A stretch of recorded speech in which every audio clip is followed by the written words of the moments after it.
When Stewie accidentally fell into the water, what would everyone else do? Brian was always the first to rush over. Well, I'm out of ideas. Seeing this scene, Lois panicked instantly and told Peter to save Stewie right away. Peter asked Chris to hold his phone for him. Hang on.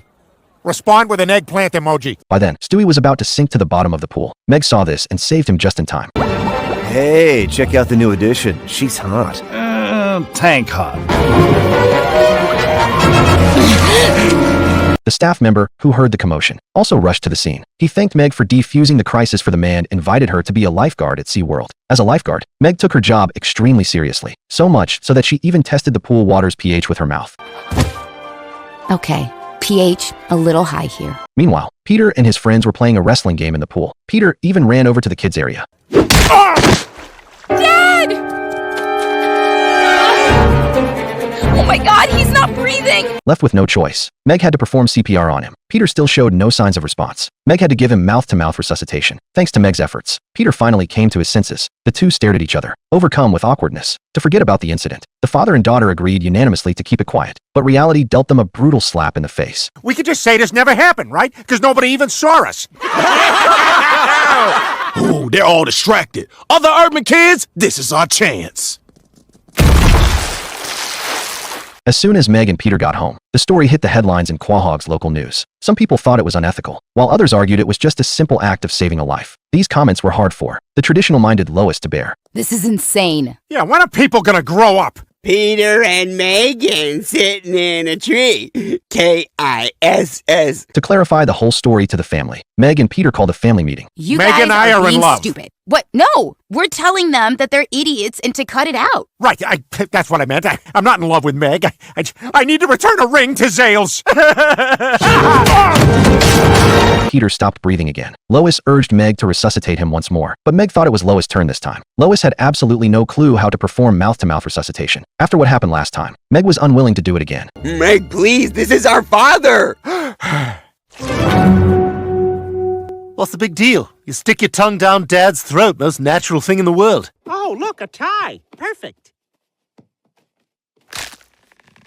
It's from all of us. The annual Thanksgiving was right around the corner again, but Lois noticed that the turkey she'd prepared was gone. It turned out that Peter had been drinking with Brian the night before. He'd gotten drunk and couldn't resist eating the turkey. Lois pointed out that all their relatives would be coming for dinner that night, and ordered the two of them to go buy another turkey immediately. They then headed to a supermarket. All right, Brian, first order of business. We have to decide who gets to ride in the cart and who has to push it. Well, I'm smaller, so... The decision has been made. Oh, now I want that one.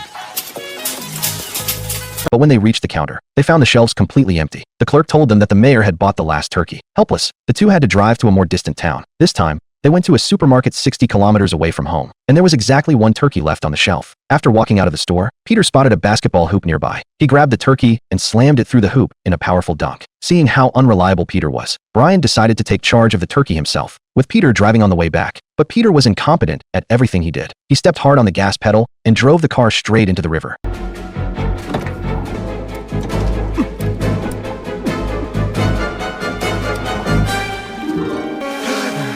Not now!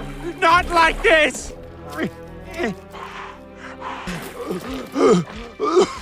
Peter, what the hell? You chose a turkey over me? I swear to God, I thought dogs could breathe underwater. After all the chaos, they not only lost their means of transportation, but Brian's phone also died completely and wouldn't turn on. The two then took a bus to head home. But as soon as Peter got on the bus, he ran to the restroom at the back. Oh my God, this is gross, even for a bus! In the end, the bus driver kicked both of them off the vehicle. Peter, with quick reflexes, stole a bicycle, but he didn't ride it for long before he managed to wreck it through his recklessness. Helpless, they had to try to hitchhike by the roadside, but the men in the passing car were no good guys. They immediately demanded that the two hand over the turkey. Oh, yeah? Bet that thing's not even loaded. Running on empty now. Brian, give him the turkey.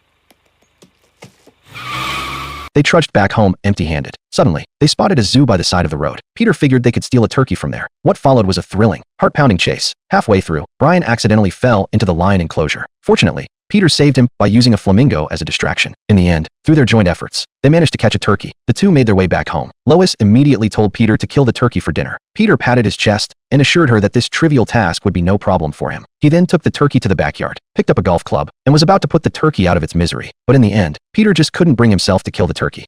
Ah! Ah! Wow, I I read that look wrong. Peter's always been kind of dim-witted, but he's never even realized it. One day, when all the neighbors got together to play a trivia game, Lois asked what color a fire truck is. Peter actually got the answer right. All right, fire truck.